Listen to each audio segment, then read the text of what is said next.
여러분, 책은 사놓고 안 읽고 계신가요? 오늘부턴 꼭 책 읽어야지 결심해놓고 앉으면 인스타하고 계시진 않나요?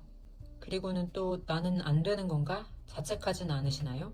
저도 독서 계획을 여러 번 세운 후 책을 펼쳐봤는데 정신을 차려보면 핸드폰만 보고 있는 제 자신을 발견했습니다. 굳게 결심하고 버텨보려고 했지만 얼마 못 가더라고요. 그런데 제가 어떻게든 책 읽는 습관을 만들고 싶어서 습관에 관한 책들과 연구들을 찾아보면서 알게 됐습니다. 제가 문제가 아니라 책 한 권을 읽겠다는 어려운 목표를 세우고 저를 통제하며 독서하는 그 방식이 문제라는 걸요. 그래서 오늘 영상에서는 계획과 결심으로 끝나는 동기부여가 아니라 오늘부터 당장 따라할 수 있는 독서 습관 만드는 방법을 쉽게 알려드리겠습니다. 습관에 관한 책과 연구를 살펴보니 독서 습관을 만드는 원리는 크게 4가지더라고요. 지금부터 하나씩 말씀드려볼게요. 첫째, 독서를 방해하는 환경부터 바꾸세요. 인간은 눈앞에 있는 유혹을 참기 어렵습니다. 제가 입시를 준비할 때 핸드폰을 걷어가는 학원에서는 공부가 잘 됐습니다. 카톡을 보고 싶어도 볼 수가 없고 눈앞에 교과서밖에 없으니 결국 공부를 하게 되더라고요. 나중에는 독서실에 갈 때 일부러 핸드폰을 집에 두고 가기도 했습니다. 다이어트 중에 과자나 맥주가 집에 있으면 먹게 되니까 아예 사놓지 않는 것과 같은 원리죠. 제 욕망을 없앤 게 아니라 욕망이 행동으로 이어지는 경로를 환경적으로 끄는 겁니다.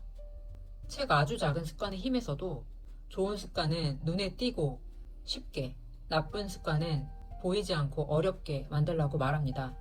그렇게 핸드폰은 보기 어렵게, 책은 읽기 쉽게 만들면 됩니다. 독서할 때는 핸드폰을 가방이나 서랍에 넣고 집중 모드를 켜세요. 그래도 계속 보게 된다면 핸드폰을 두고 다른 공간으로 가는 겁니다. 그리고 책은 매일 드나드는 장소 여기저기에 펼쳐두세요. 매일 물 마시는 식탁이든 화장실이든 어디든 집안 곳곳에요. 둘째, 독서 목표를 한 페이지로 줄이세요. 신년 계획을 세우면서 괜히 기분이 좋아진 적 없으신가요? 신경과학자 볼프람 슐츠의 연구에 따르면 도파민은 보상을 실제로 얻을 때뿐만 아니라 보상이 기대되는 경우에도 분비가 된다고 합니다. 하지만 큰 목표는 보상에 대한 기대감만 높이고 달성하기 어려워 결국 포기하게 만듭니다. 습관에 관해 설명하는 책들, 습관의 재발견, 습관의 디테일에서도 행동이 반복되려면 실패하기 어려울 만큼 그 행동이 쉬워야 한다고 말합니다. 책 한 권은 부담스럽지만 어렵지 않은 책이라면 한 페이지는 1분 정도면 읽을 수 있습니다. 한 페이지만 읽어도 성공인 거죠. 더 읽는 건 보너스라 생각하세요. 셋째, 독서를 좋아하는 행동과 묶으세요.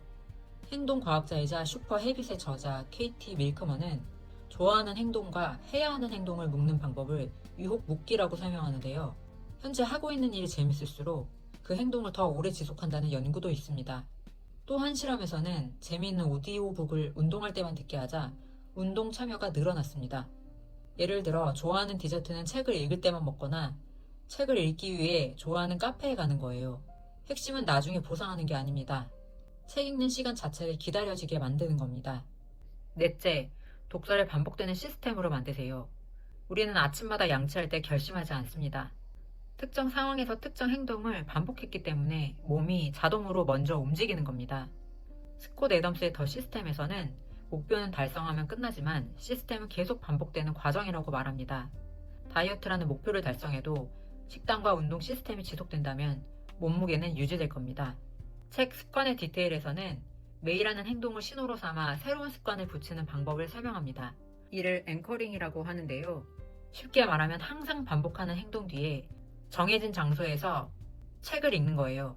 예를 들어 아침에 커피 한 잔을 마시고 커피가 놓인 식탁 위에 펼쳐져 있는 책 한 페이지를 읽거나 저녁 양치 후에 화장실에 갖다 놓은 책 한 페이지를 읽는 겁니다. 이렇게 같은 상황에서 같은 행동을 반복하면 나중에는 그 상황 자체가 책을 읽으라는 신호가 되는 거예요. 정리해 보겠습니다. 오늘 여러분들이 기억하고 해봐야 할 것은 4가지입니다. 첫째, 독서할 때 핸드폰은 멀리 두고 책은 자주 가는 곳마다 펼쳐두기. 둘째, 독서 목표는 한 페이지로 줄이기. 셋째, 좋아하는 것과 독서를 묶기. 넷째, 매일 하는 행동 후에 그 자리에서 책 한 페이지만 읽기. 의지는 매일 자신을 통제하는 데 쓰는 게 아닙니다. 책을 읽을 수 있는 환경과 시스템을 만드는 데 쓰는 겁니다. 환경과 시스템이 바뀌면 의지가 약한 날에도 책 한 페이지는 읽을 수 있습니다. 오늘 영상이 도움이 되셨다면 구독과 좋아요 부탁드립니다.